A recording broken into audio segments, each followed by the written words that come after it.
Why do we keep missing something so close and so simple, which is now, this moment, not 2 moments in time, this moment? Always. Why do we keep missing it? Because we are caught in soul knowledge. Most people who are spiritual seekers don't know the real difference between soul and spirit, and they often confuse them both. Soul knowledge is metaphysics, is personal empowerment, stages and evolution of consciousness, the stages that the soul goes through: infant soul, baby soul, young soul, mature soul, old soul. These are all valid. Astrology, enneagrams, the path, the purpose, personal relationships. These are valid and they're okay, but they do not wake you up. Nothing wakes you up that you can read almost in most books. It can be done. Because when you hit upon the eternal, it does away with all that. In the eternal, there is no purpose. There is no past or future. There is no beginning or end. And there is no personal individual. There is only oneness. And the reason why we keep on feeling that we haven't woken up, we're still not at peace. The eternal is peace. The peace is the very bliss and happiness of being. But as you go into it, you begin to discover so simple.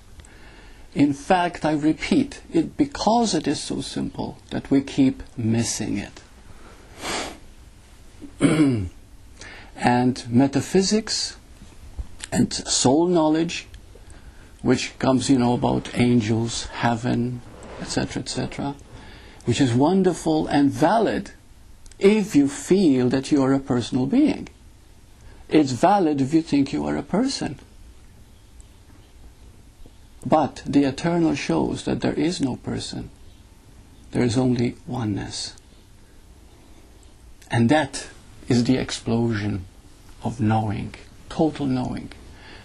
That is the peace that never changes, that surpasses understanding. Because you come to a point when you realize you're one with God. In fact, you're God. And when that happens, everything that you've ever read or heard or learned is thrown aside. There's only this light, this now. Even the word now, because we'd go now and then, or, now as opposed to not now. The eternal. It is such an incredible word. And yet it is simple. I'd like you to feel it out. Can anything happen other than now? This moment. And remember, there aren't 2 moments in time. There isn't a moment yesterday and a moment tomorrow and a moment now. It's just one moment.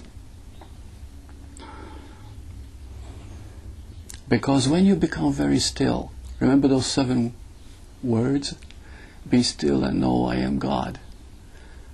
When you're very still, you begin to see that there's only this.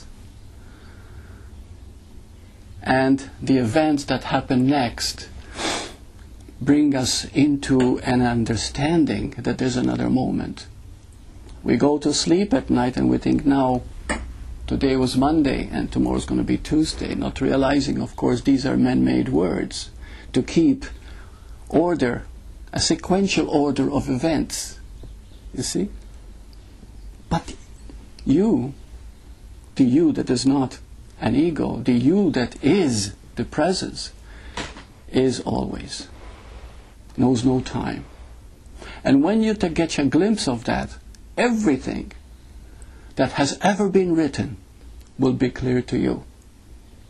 So the moment you realize there's nothing to know but this, And this will teach you everything that you've ever wanted to know. Because in now, there are no stages.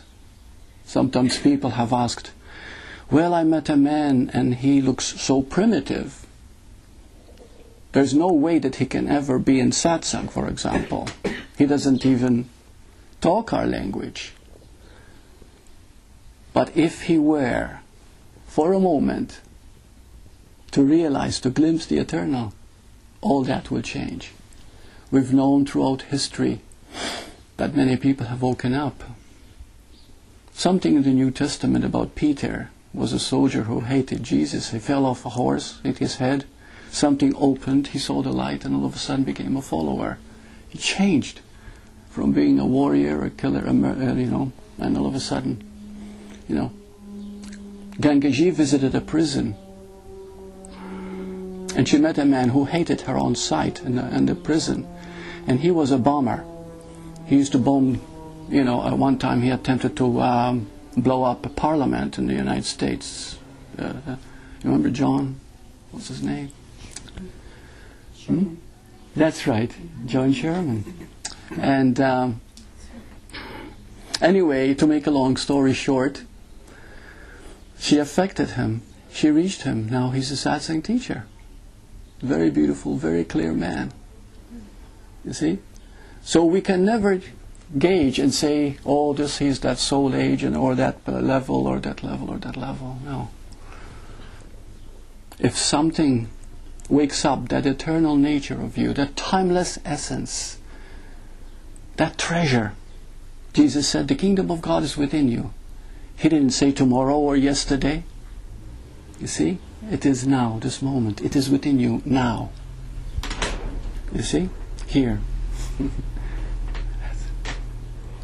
And the moment we glimpse that, clearly, emphatically, everything shifts. But you think of yourself as a person. I have history. But that doesn't mean that doesn't go away. Your memory doesn't go away. Without memory, there is no world. Without thought, you cannot function. You cannot survive as a person. But are you a person? Are you a me? You see what I mean? And you'll find that you are a unique expression of this totality. You see? So the soul does exist. You are a unique expression of the totality that's a soul. But the soul evolves seemingly, goes through a process seemingly, until it realizes it's eternal. And then looks back and finds it was all just a play.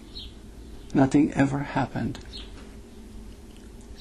I had an email yesterday, and this man asked the following. He said, "Dear Burt, I understand intellectually that it's necessary for the belief system in a separate self-existence to drop away for awakening to arise. I understand all that," he said. "On the other hand, the thing that seems to cling the strongest or manifests as the most personal is the fear of letting go, or the fear of psychological death. Can you explain this a little bit?" Before I go into that, can anyone give me a hint why there is this fear of letting go? And there is a fear of letting go. We think we're going to lose something, right? We're going to lose the me. As if I lose the me, I'm not going to be me anymore. You've never been a me anyway. There's never been a you as you think. You see? So we think, oh, I'm going to be nothing, as if you were something. You are life in manifestation only. Yeah. I think maybe there's also a certain fascination with the movement. With the fascination of the movement, because it's all we know. The movement that makes you. You see? An addiction maybe to that? An addiction. Well, we become very... See, we are stuck to the familiar. Everything that is familiar we cling to. And we equate the eternal as the unknown. And we make the unknown something frightening, because I'm going to plunge into an unknown and I don't know what's going to happen, but nothing ever happens, because you are.